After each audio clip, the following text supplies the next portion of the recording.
Some people don't lose because someone defeated them.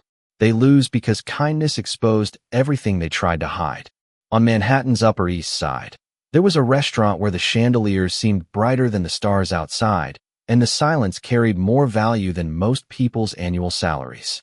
Every crystal glass reflected power. Every polished fork rested exactly where generations of wealth expected it to be. Deals worth hundreds of millions of dollars were whispered across linen-covered tables. Politicians lowered their voices. Athletes waited patiently for reservations. Even celebrities understood that inside Whitestone House, reputation mattered more than fame. Yet no one commanded the room quite like Victoria Whitmore. Before her black sedan even stopped beneath the glowing entrance canopy, the restaurant shifted. A hostess quietly straightened her jacket. Two servers exchanged nervous glances. The pianist subtly slowed the melody. Even guests who had never met Victoria somehow recognized the atmosphere she carried with her. It wasn't admiration. It wasn't affection. It was anticipation mixed with caution. Victoria Whitmore, the elegant wife of billionaire investor Daniel Whitmore, had earned a reputation that traveled faster than her name. She rarely raised her voice. She never needed to. A disappointed look from her could end careers.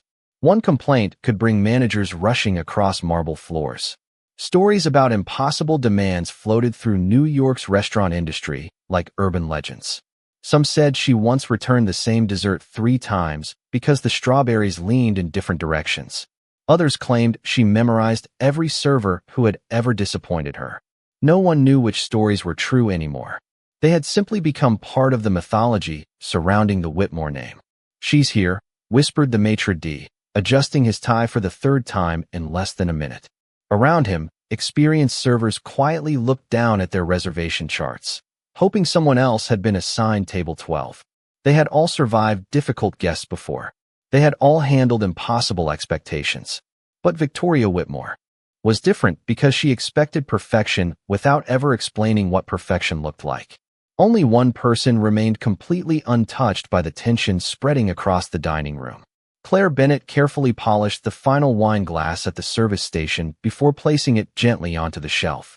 At 26 years old, she had been working at Whitestone House for exactly 3 days. Her uniform still looked new. Her name tag had not yet collected the tiny scratches that came from months of long shifts. She had not heard the whispered warnings repeated in break rooms. She had not learned which names made veteran servers nervous. She simply believed every customer deserved the same quiet respect. The assistant manager hurried toward her, breathing faster than usual. "Claire," he said softly, "I need you to switch sections." She looked up with calm blue eyes. "Is something wrong?" "Table 12. He hesitated before saying the name, almost as though speaking it too loudly might summon another problem. Mrs. Whitmore requested a different server last month because someone poured sparkling water before she sat down. "Just be careful." Claire offered a small smile that never reached arrogance. "I'll do my best." "No," the manager answered quickly. "Just don't upset her." Claire nodded politely, but something about the answer stayed with her. Don't upset her. Not serve her well. Not make her evening enjoyable. Simply avoid becoming the next story whispered behind kitchen doors. Outside, Victoria stepped gracefully onto the sidewalk wearing an ivory designer coat that moved effortlessly in the evening breeze. Cameras from nearby tourists briefly turned toward her before lowering again. Daniel Whitmore followed several steps behind, carrying himself with the quiet confidence of someone whose name appeared regularly on financial magazine covers. Unlike his wife, Daniel acknowledged the doorman with a warm smile before entering. Victoria did not slow her pace. The dining room grew even quieter. Silverware paused for barely a second before conversations cautiously resumed. Claire watched the couple approach without recognizing the invisible weight everyone else seemed to feel. She picked up 2 menus, straightened them carefully, and walked toward table 12 with the same relaxed posture she had used for every guest since her first shift. Behind her, another server quietly murmured, "She has no idea what's coming." Claire never heard the words. She simply smiled, took one steady breath, and welcomed the most feared woman in the restaurant exactly the same way she would have welcomed anyone else. Claire stopped beside table 12 with an easy, unhurried smile, the kind that came naturally rather than from endless customer service training. She placed the menus gently on the white linen tablecloth before either guest reached for them. Good evening. Welcome to Whitestone House. My name is Claire, and I will be taking care of you tonight. Her voice carried quiet confidence, never too loud, never too soft. Daniel Whitmore looked up first and returned the greeting with a polite nod.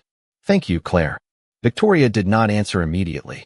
Instead, she studied the young waitress from head to toe as though searching for something invisible. Claire noticed the expensive pearl earrings, the flawless tailoring of Victoria's ivory coat, and the diamond bracelet catching the warm candlelight. Victoria noticed something else entirely. The waitress was not nervous. There was no trembling hand, no forced smile, no anxious apology before the meal had even begun. That alone felt unusual. You are new, Victoria finally observed. It sounded less like a question than a conclusion. Yes, ma'am, Claire answered warmly. This is my first week. I assumed as much. Victoria slowly folded her napkin across her lap. The experienced servers usually recognize us. Claire simply nodded. I hope I can still make your evening enjoyable. The answer was so simple that Victoria found herself unexpectedly disappointed. She had expected awkwardness, perhaps a little fear. Instead, she received calm professionalism. Daniel quietly watched the exchange while opening his menu. Years of business negotiations had taught him to recognize subtle tension long before anyone else noticed it. He had also learned something about his wife over the years. Victoria rarely tested people she believed were weak. She tested those who refused to surrender immediately. Sparkling water, Victoria said without looking up. Claire reached for the bottle waiting in her service tray. Before she could pour, Victoria raised one elegant finger. Not yet. Claire paused instantly. Of course. Victoria allowed 3 silent seconds to pass before speaking again. Now, Claire poured carefully, stopping exactly where the curve of the glass suggested without spilling a single drop. Victoria lifted the glass, studied it under the chandelier, then placed it back onto the table. Interesting. Claire waited patiently. Most servers overfill it. I prefer leaving room so the bubbles stay fresh, Claire replied gently. Daniel glanced toward her with mild curiosity. That answer had not sounded rehearsed. It sounded thoughtful. Victoria closed her menu. Tell me, Claire, do you always answer every observation with an explanation? Claire smiled politely. Only when I believe it might be helpful. Nearby, another server nearly stopped breathing. The assistant manager standing behind the host station slowly closed his eyes. He had seen evenings unravel over much smaller conversations. Yet Victoria remained strangely quiet. She was measuring the young woman the way an experienced chess player examined an unfamiliar opponent after only a few opening moves. Very well, Victoria finally said. Tell me about tonight's specials. Claire described each dish with calm enthusiasm, explaining fresh ingredients, preparation methods, and suggested wine pairings without rushing a single sentence. She never sounded memorized. She sounded sincere. Daniel listened more carefully than he intended. He noticed she described every meal as though someone in the kitchen had personally prepared it with pride. Even the roasted vegetables somehow sounded remarkable. You know the menu exceptionally well for someone who has only been here 3 days, he remarked. Claire looked toward him. I studied every evening after my shifts. I believe guests deserve accurate answers. Daniel smiled faintly. That is becoming rare. Victoria looked toward her husband. Before returning her attention to Claire, something about the conversation had shifted away from her control, and she disliked that feeling immediately. She selected her entree with precise instructions, requesting several adjustments that required careful attention. Claire repeated every detail perfectly without writing anything down until the very end. Impressive memory, Daniel commented. Claire gave a small shrug. My grandmother used to tell me that remembering people is another way of respecting them. For just a heartbeat, silence settled across the table. Daniel lowered his menu slowly. Victoria's expression remained perfectly composed, but something behind her eyes had changed. She had planned to spend the evening evaluating another inexperienced waitress. Instead, she had encountered someone who answered every challenge with quiet dignity. Across the dining room, several employees exchanged uncertain glances. They had expected the first mistake by now. Instead, the evening had only just begun, and somehow the newest waitress in the building appeared more comfortable than the woman everyone else feared. Claire collected the menus with the same steady smile she had worn since the beginning of the evening, thanked the couple for their selections, and disappeared quietly toward the kitchen. Around her, conversations resumed, silverware softly touched porcelain, and the pianist drifted into another familiar melody. Yet behind the service station, several employees watched her with open disbelief. "She is still smiling," one whispered. Another server shook his head. "Mrs. Whitmore is only warming up." Claire heard neither comment. She carefully reviewed every instruction before handing the order to the chef, making certain every modification was perfectly clear. She believed mistakes happened most often when people rushed because they were afraid. Fear, she had learned long ago, almost never made anyone better at their job. A few minutes later, she returned carrying a basket of freshly baked artisan bread wrapped in a crisp white linen cloth. She placed it gently at the center of the table. Victoria glanced down without reaching for it. "I did not ask for bread." Claire nodded politely. "It is complimentary for every guest this evening." Victoria looked directly into her eyes. "Then perhaps your restaurant should stop assuming every guest wants the same experience." Without the slightest change in expression, Claire lifted the basket back into her hands. "Of course. Thank you for letting me know." Daniel looked up from his glass of sparkling water. "Actually, I would enjoy some." Claire immediately separated a small bread plate and placed 2 warm slices beside him before quietly removing the basket from the table. "Thank you," Daniel said. "You are welcome, sir." Victoria watched the exchange carefully. Once again, the young waitress had refused to become defensive. There had been no apology beyond necessity, no nervous explanation, and certainly no embarrassment. Instead, every adjustment happened as though it had been part of the original plan. Victoria folded her hands together. "Claire." "Yes, ma'am." "How many restaurants have you worked in?" "This is my second." "Only your second?" "Yes, ma'am." Victoria tilted her head slightly. "Then you have managed to develop remarkable confidence rather quickly."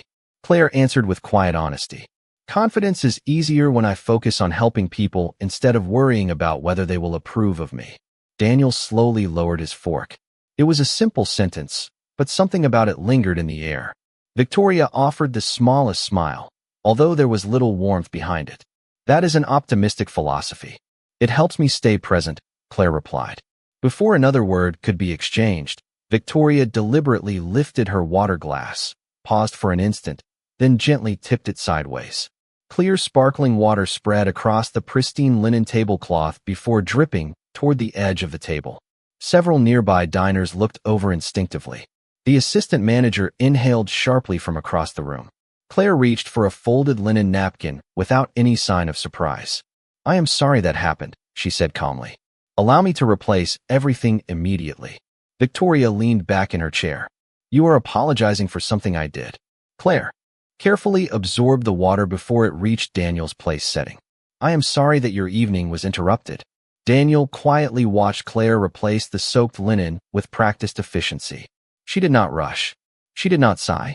She simply restored the table as though nothing unpleasant had occurred. Victoria rested one elbow lightly on the table. "Most people would have corrected me by now." Claire smiled gently while setting down fresh silverware. "Sometimes people are looking for someone to argue with. I have found that peace usually arrives first." For the first time that evening, Daniel looked at Claire with genuine curiosity rather than polite appreciation. The young waitress spoke without rehearsed charm or hidden sarcasm. Every answer sounded as though it had been shaped by experience instead of cleverness. Across the dining room, several guests who had quietly witnessed the exchange returned to their own conversations, yet more than one of them glanced back toward table 12. They had expected discomfort. Instead, they had watched composure quietly outlast provocation. Victoria noticed those lingering looks immediately, and although her elegant smile never disappeared, she understood something subtle had begun to change. The attention she usually controlled so effortlessly was no longer resting entirely on her. Without realizing it, the newest waitress in Whitestone House had become the calm center of the room, and the evening was only beginning. The first course arrived beneath polished silver covers, carried with the same quiet precision that defined every movement Claire made throughout the evening. She placed Daniel's plate first, then Victoria's exactly as the chef had prepared it, making certain every special request had been followed without exception. The aroma of fresh herbs drifted upward with the steam, blending with the soft music that continued floating across the dining room. Your herb-roasted sea base, prepared without butter, with steamed asparagus and lemon on the side, Claire said gently before turning toward Daniel. And your filet with roasted potatoes and the red wine reduction served separately, just as requested. Daniel looked at the plate with quiet approval. It looks wonderful. Thank you. Claire smiled. Enjoy your dinner, sir. Before she could step away, Victoria lifted her fork, examined the asparagus for several silent moments, then carefully placed the utensil back on the table. Claire. Yes, ma'am. How many asparagus spears are usually served with this entree? Claire answered without hesitation. 6, ma'am. Victoria counted them slowly. 1, 2, 3, 4, 5. She looked up. There are only 5.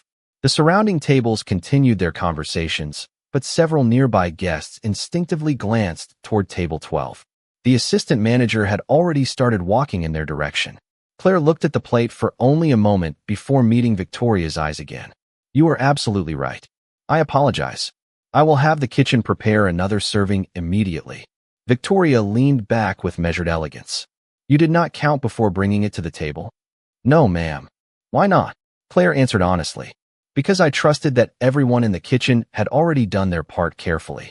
That trust does not excuse the mistake, but I believe responsibility includes correcting problems, not searching for someone else to blame. Daniel slowly set his knife on the edge of his plate. The sentence lingered longer than anyone expected. Victoria folded her hands together. Interesting answer. Claire lifted the plate gently. The replacement will only take a few minutes. Leave it, Victoria replied. I want to see whether the rest of your service is as confident as your philosophy. Claire nodded once. Of course. She quietly returned to the kitchen to request the missing side dish while ensuring the chef never felt publicly embarrassed.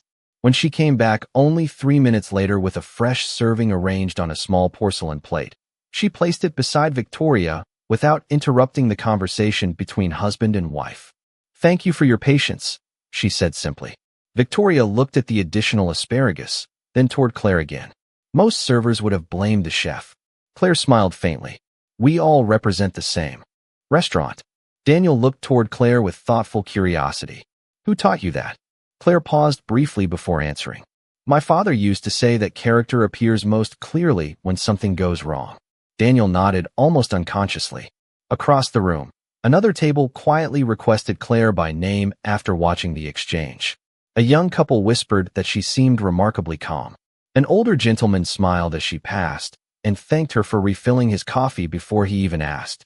Small moments began collecting like tiny lights across the dining room. None of them seemed extraordinary by themselves, yet together they slowly changed the atmosphere. Victoria noticed every glance.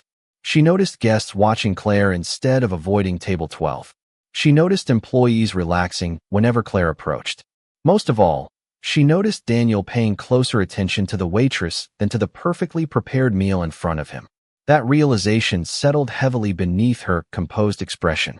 She had entered the restaurant expecting another ordinary evening in which everyone adjusted themselves around her expectations. Instead, the newest employee in the building had quietly become the person drawing the room together. Claire had not challenged authority. She had not argued. She had not attempted to impress anyone. She had simply remained consistently gracious, and somehow that quiet consistency had become impossible to ignore. Victoria lifted her crystal water glass once more, her eyes never leaving Claire as the young waitress continued serving other guests with the same gentle smile she had offered every table since the beginning of the evening. For the first time in many years, Victoria realized she was no longer controlling the rhythm of the room, and the thought unsettled her far more than the missing asparagus ever had. The dining room settled into a comfortable rhythm once again, but beneath the polished elegance, something invisible had shifted. Conversations continued, glasses reflected the golden chandelier light, and waiters moved gracefully between tables, yet more eyes than before quietly followed Claire as she carried plates and refreshed drinks with the same calm attention she had shown since the beginning of her shift. She never hurried, yet she was never slow. She never interrupted, yet she always seemed to arrive precisely when someone needed her. Daniel noticed it first. Every guest who spoke with Claire smiled before she walked away. It was not because she entertained them or tried to impress them. She simply made people feel seen. Victoria noticed something else entirely. The room had stopped reacting to her every movement. For years, she had been the unquestioned center of attention wherever she dined. Tonight, that certainty seemed strangely fragile. She folded her napkin with careful precision before looking toward Claire once more. "Claire," she called. The young waitress immediately approached. "Yes, ma'am." Victoria looked at her untouched water glass. "This water is no longer cold enough." Claire gently lifted the glass. "I would be happy to replace it." "No," Victoria replied. "Bring me water from a fresh bottle, chilled with exactly 2 ice cubes. Not 3. Not 1. Certainly." Claire disappeared for less than 2 minutes before returning with a crystal glass prepared exactly as requested. Victoria accepted it without a word, took a small sip, then slowly placed the glass back on the table. "Acceptable." Claire smiled warmly. "I am glad." She turned to continue serving another table when Victoria spoke again. "One more thing." Claire stopped immediately. "Yes, ma'am." Victoria looked toward the assistant manager standing several yards away. "Would you ask your manager to come here?" Within moments, the assistant manager arrived wearing the practiced smile of someone hoping nothing unexpected would happen. "Good evening, Mrs. Whitmore. Is everything satisfactory?" Victoria rested both hands lightly on the edge of the table. "Not entirely." The nearby conversations seemed to soften once again. The manager maintained his professional expression. "Please let me know how we can improve your experience."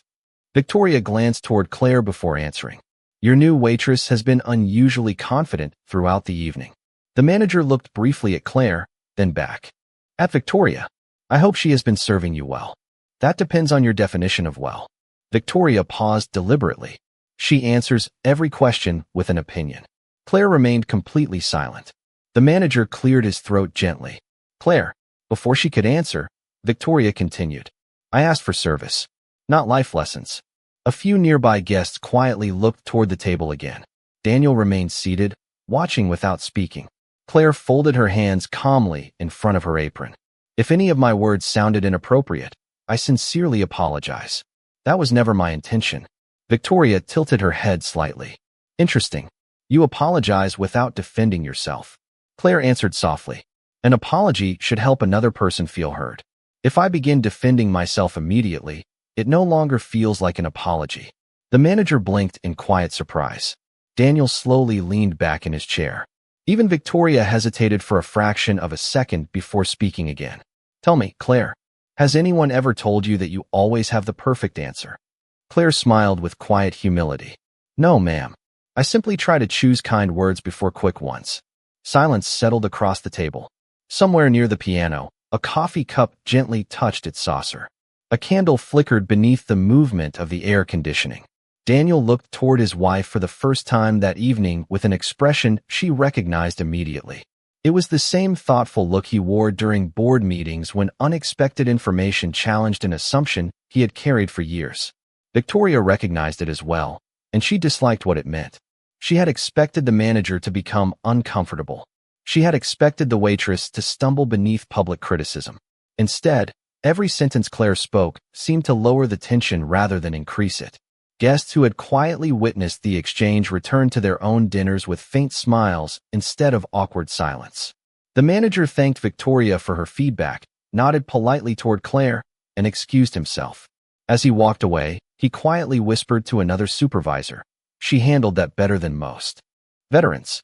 Claire heard the compliment, but showed no reaction. She simply continued serving the next table with the same gentle attention she had offered everyone else. Victoria watched her disappear across the dining room, realizing that every attempt to unsettle the young waitress had somehow produced the opposite effect. Without raising her voice, without challenging authority, and without trying to win anyone's approval, Claire had quietly earned something far more powerful than attention. She was beginning to earn the respect of an entire room.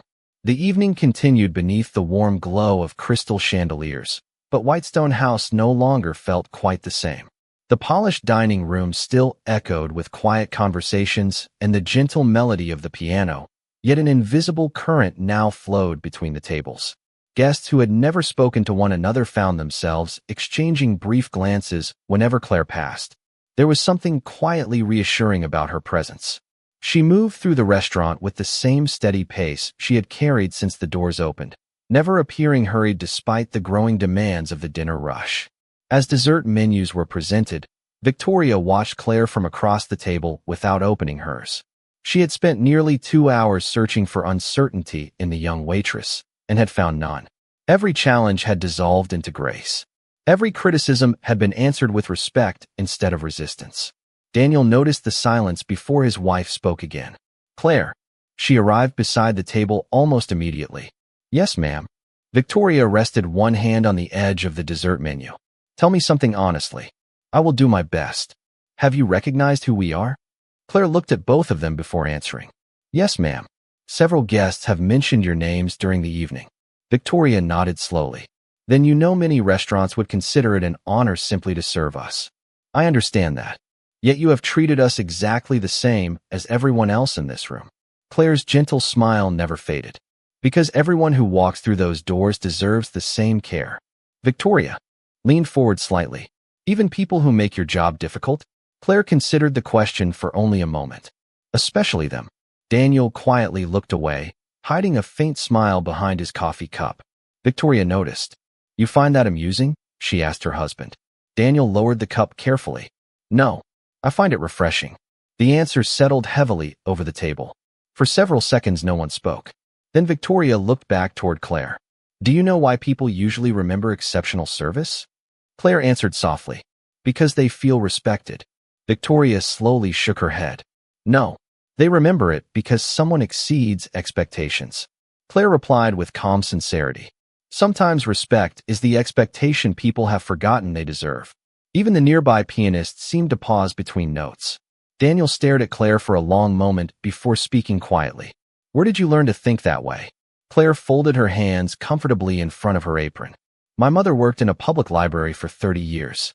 She used to say that every person who walked through the front door carried a story nobody else could see. She believed kindness was the only appropriate way to greet an untold story." Daniel nodded slowly.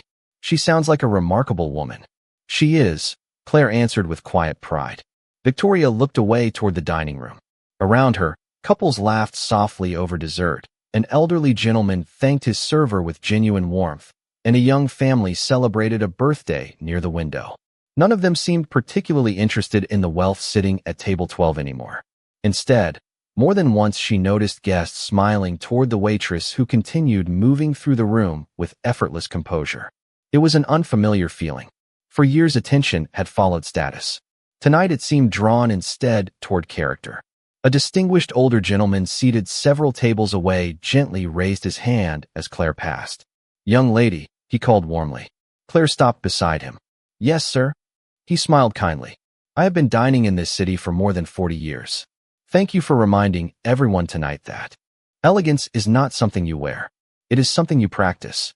Claire's cheeks warmed with quiet embarrassment. "That is very kind of you to say." He nodded once. "No, it is simply true." Daniel witnessed the exchange in thoughtful silence. Victoria did as well. Neither spoke while Claire thanked the gentleman and continued helping another table exactly as before, never lingering to enjoy the compliment. She behaved as though nothing extraordinary had happened. Yet something extraordinary had happened. Without asking for recognition, without announcing her values, and without trying to prove anyone wrong, Claire had quietly become the person most guests remembered from the evening. Victoria lowered her eyes toward the untouched dessert menu resting before her. For the first time in many years, she could not decide whether she was frustrated with the young waitress or unsettled by the mirror that quiet dignity had unexpectedly placed before her. The evening had begun to drift toward its final hour, and Whitestone House settled into the comfortable calm that usually arrived after the busiest part of dinner service. Candlelight reflected across polished wine glasses. The pianist played a slower melody, and outside the tall windows, the lights of Manhattan shimmered against the cool night sky. Claire quietly collected empty dessert plates from a nearby table, thanking each guest with the same sincere smile she had offered since the restaurant opened. Nothing about her movements suggested she had spent the entire evening under constant scrutiny. She simply continued doing her work as though every customer deserved equal care. Daniel watched her from across the room before finally turning toward his wife. Victoria. She looked at him without speaking. May I ask you something? You usually do. His voice remained calm.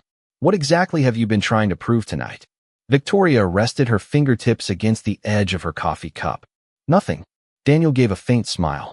After 30 years together, I know the difference between curiosity and a test. She looked away for a moment before answering.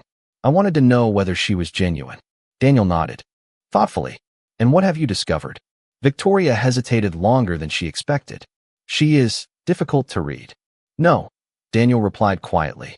I think she is remarkably easy to read. She has been exactly the same person with every guest in this room. Victoria remained silent. Daniel continued. The only thing that has changed tonight is how each of us has responded to her. Those words lingered in the quiet space between them. Claire approached once more carrying the leather check presenter, though she did not place it on the table immediately. Would either of you care for fresh coffee before I prepare your check? Daniel smiled warmly. I would appreciate one more cup. Victoria looked at her husband, then back at Claire. Nothing for me. Claire nodded gently. I will be right back. She returned moments later, placing the fresh coffee before Daniel with practiced care. As she stepped away, Victoria spoke once again. Claire. She stopped. Yes, ma'am. Victoria studied her face carefully. Have I made your evening difficult? The question surprised even Daniel. Claire did not answer immediately. Instead, she seemed to consider every word before speaking. Every guest teaches me something different. Victoria narrowed her eyes slightly. That was not my question. Claire smiled softly. No, ma'am. You have not made my evening difficult. Even after everything, challenges and difficult people are not always the same thing. Daniel quietly lowered his coffee cup. Victoria looked genuinely puzzled. Explain that. Claire answered in the same calm voice she had carried all evening. Sometimes a challenge helps us become more patient, more thoughtful, or more understanding. Those things are valuable, even when they are not easy. Victoria searched her face for sarcasm and found none. You truly believe that? Yes, ma'am. Why? Claire glanced briefly toward the dining room where families, couples, and friends continued enjoying the last moments of their meals. Because every day gives us an opportunity to decide what kind of person we will become. I cannot choose another person's behavior. I can only choose my own. Silence settled over the table. Once again, it was not uncomfortable. It was reflective. Daniel slowly smiled. Not because Claire had said something clever, but because she had spoken with the quiet certainty of someone who lived according to her own words. Victoria lowered her eyes to the untouched spoon beside her empty dessert plate. For the first time that evening, she felt no desire to ask another difficult question. She simply sat there listening to the soft music filling the room while replaying every conversation they had shared since arriving. She remembered every moment she had expected frustration and found patience instead. Every attempt to create discomfort had somehow revealed composure. Around them, the restaurant no longer felt divided between powerful guests and attentive staff. It simply felt like a room full of people sharing the same evening. Claire gently placed the check presenter beside Daniel without announcing the total or interrupting the silence. Whenever you are ready, she said with her familiar smile. Daniel looked up at her. Thank you, Claire. It has been my pleasure. She quietly stepped away to assist another table, never realizing that she had already changed something far more valuable than the atmosphere of a single dinner. She had quietly challenged two people to see the difference between authority and influence, and one of them had already begun to understand it. Daniel quietly signed the check before closing the leather folder with deliberate care. He did not stand immediately. Instead, he watched Claire thank another family near the window, kneeling briefly so a little boy could choose his favorite dessert without feeling rushed. The child's parents smiled with genuine appreciation, and the boy beamed as though someone had given him far more than a slice of chocolate cake. Daniel noticed something he had overlooked for most of his career. Influence was not measured by how many people obeyed you. Sometimes it was measured by how many people felt better simply because you had crossed their path. Victoria followed his gaze without saying a word. For the first time that evening, she saw the room through different eyes. Nobody seemed impressed by expensive jewelry or famous names anymore. The people who left the restaurant carried something much quieter. They carried the memory of being treated with dignity. Claire returned to the table one final time. Thank you for spending your evening with us. I hope you both have a safe trip home. Daniel stood and extended his hand. Claire looked briefly surprised before shaking it politely. Thank you, Claire, he said sincerely. This has been one of the most memorable dinners I have experienced in years. I am very glad to hear that, sir. Daniel smiled. You reminded me of something I should have remembered long ago. Claire answered with quiet humility. Sometimes we all need reminders. Victoria remained standing beside the table, her purse resting lightly over one shoulder. For several long seconds, she simply looked at Claire. The dining room continued moving around them. Glasses were collected. Chairs were straightened. The pianist reached the final notes of another gentle melody. Finally, Victoria spoke. May I ask you one last question? Of course, ma'am. Did you ever dislike me tonight? Claire did not answer immediately. Instead, she looked at Victoria with the same calm expression she had worn since the beginning of the evening. No, ma'am. Victoria searched her face carefully. Not even once. Claire slowly shook her head. There were moments when I thought you might be carrying a heavy burden. Victoria blinked in surprise. A burden. People who feel at peace rarely spend much energy testing strangers. The words were spoken so gently that they sounded less like criticism and more like compassion. Victoria lowered her eyes. No one in the room knew the pressure she had lived beneath for years, the constant expectation to appear perfect beside one of the country's most successful businessmen, the endless social events, the quiet competition, the fear of becoming ordinary in a world that admired appearances more than character. Claire could not have known any of those details. Yet somehow she had spoken directly to something Victoria had hidden from nearly everyone, including herself. Daniel rested one hand lightly on his wife's shoulder. He did not interrupt the silence. He simply remained beside her. After a long moment, Victoria looked back at Claire. Perhaps I have forgotten what respect feels like when it is not connected to status. Claire offered a warm smile. Respect becomes much lighter when no one has to earn permission to receive it. A faint laugh escaped Daniel before he shook his head with admiration. You have a remarkable gift with words. Claire smiled modestly. I only try to choose the ones that leave people better than I found them. Another quiet silence settled between them. This one felt completely different from the earlier ones. It no longer carried tension. It carried understanding. Victoria reached into her handbag and removed a simple business card before looking at it for a moment. Then, instead of offering it to Claire, she slowly placed it back inside. Daniel noticed the gesture. So did Claire. Neither asked about it. Some invitations belonged to old habits. Some conversations deserved no transaction at all. Victoria extended her own hand. Claire accepted it with the same gentle professionalism she had shown every guest that evening. Thank you, Victoria said softly. Only 2 words. No explanation. No speech. Yet they carried more sincerity than anything she had said since entering the restaurant. Claire nodded with quiet grace. You are very welcome. As the Whitmores walked toward the entrance together, several employees watched in silent disbelief. The woman everyone feared had arrived commanding the room through reputation. She left speaking more softly than anyone had ever expected. And the young waitress who had never once raised her voice returned to clearing another table, treating the next guests with exactly the same kindness she had offered the last.